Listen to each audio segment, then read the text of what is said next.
What? Hello. Let's try another mic. Are we on? Yeah, we can hear you.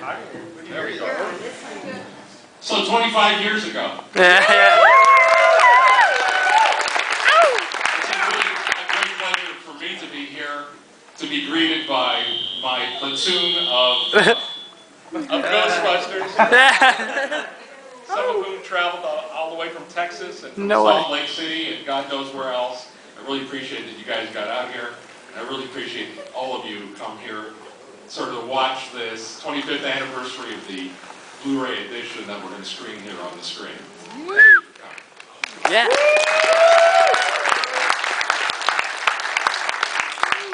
It's not often that something this special happens to a filmmaker, that he gets to watch a movie again 25 years ago because people kind of really dig it for all that time. Oh, we dig it. Yeah, I really appreciate it. It's a movie that's been supported all over the world for all these years, and it seems to have stayed in the public consciousness since then. I remember the first time we actually screened the movie, and it was only 3 weeks after I finished shooting. We were on a really tight schedule. We started shooting the movie in October of 1983, and finished shooting in January, February, and about 3 weeks later, I said, you know, let's just screen the movie and see if the story works.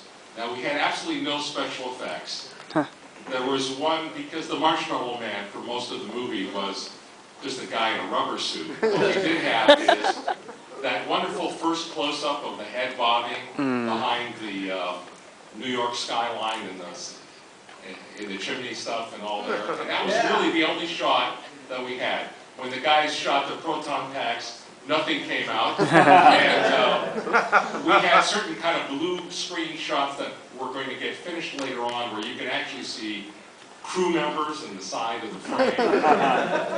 There were no ghosts. There were no ghosts whatsoever in the screening. When Dana opened her fridge, there was a beautiful sign that said, "Scene missing." By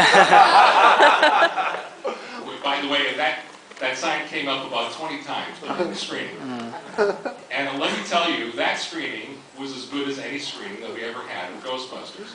And the wonderful thing that happened, it was about 300 people over at the Columbia Studios screening room. And there were just guys like you just invited off the street. And we were really curious to see if the story would work and if the comedy worked. And I figured, even if without special effects, if that was really true, then we really had something special. And you know, the screening rocked, and it was as good as any we had seen. It continued to play very well as we added the special effects, so we didn't do any harm. And finally, on June 3rd in 1984, the movie came out and became this kind of immediate crazy success. The song went to #1. It was the #1 song of 1984. Yeah. And the movie, at least for a year or two, was the most successful comedy of all time.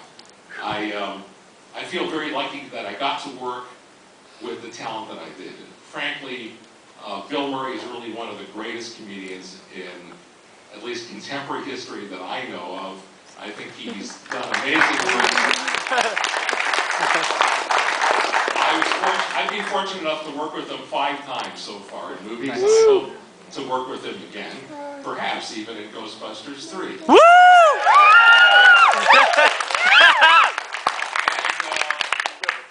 And Dan Aykroyd, who I grew up with in Toronto, Canada, we worked together on a show back in the 70s. This extraordinary genius who not only created Ghostbusters, but also created, you know, the Coneheads. And just one brilliant idea